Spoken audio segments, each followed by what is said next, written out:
한강유역 환경청과 인천시가 합동조사단을 구성해 수돗물 유충 관련 조사를 진행하고 있는데요. 최근 중간 조사 결과를 발표했습니다. 취재 기자와 전화 연결돼 있습니다. 이재필 기자, 먼저 이 조사단이 유충 발생 원인을 공식적으로 발표했죠? 네, 맞습니다. 공촌 그리고 부평 정수장에 있는 활성탄 여과지 건물 내부로 깔따구 성충이 유입됐고 활성탄 여과지 내에 알을 낳은 것으로 조사단은 판단했습니다.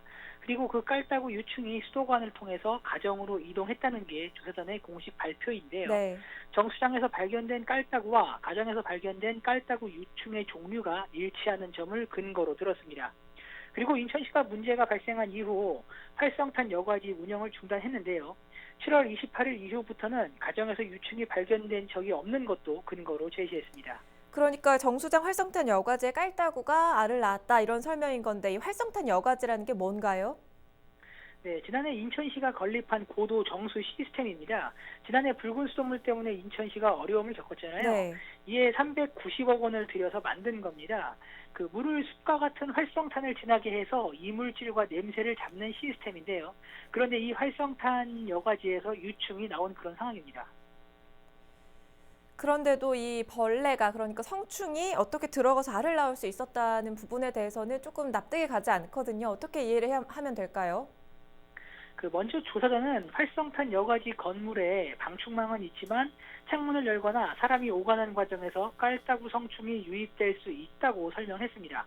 그리고 활성탄 여과지 상층부가 노출돼 있어서 성충이 알을 낳을 수 있고 활성탄 내부의 생물막과 유기물이 깔따구 유충의 먹이로 이용될 수 있는 환경이라고도 덧붙였는데요. 네. 그러니까 무엇보다 깔따구 유충은 물 밑바닥에 사는 이제 저서성으로 활성탄 여과지 하부로 이동이 가능하고 활성탄 하부 지지층 여과사리 입자 사이의 공간과 하부 집수 장치의 이제 틈새가 촘촘하지 않아서 유충이 가정으로 유출될 가능성이 있다고 밝혔습니다. 지금 이 내용이 중간 조사 결과 발표 내용입니다. 인천시 반응은 어떻습니까?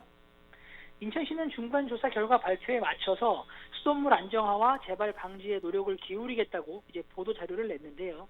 이미 인천시는 사고 발생 이후 성충의 유입을 막는 차단 설계를 정수장에 설치했고요. 그리고 활성탄 여과지의 역세척 주기도 2에서 3일로 당겨서 운영을 하고 있는 상황이거든요. 그리고 고도 정수 처리 시설을 밀폐화하고 수돗물 생산의 식품 경영 안전 시스템을 도입하는 수돗물 시민 신뢰 회복 프로젝트를 추진하겠다고 발표한 바 있습니다. 네. 여기에 합동조사단도 8월 중으로 수돗물 유충 관련 최종 조사 결과를 발표할 계획인데요. 이때 유충 발생을 막기 위한 단기 그리고 중장기 조사 대상과 관리에 필요한 개선 사항들도 발표할 예정입니다. 네, 다시는 이 같은 일이 발생되면 안 되겠습니다. 이재필 기자 잘 들었습니다.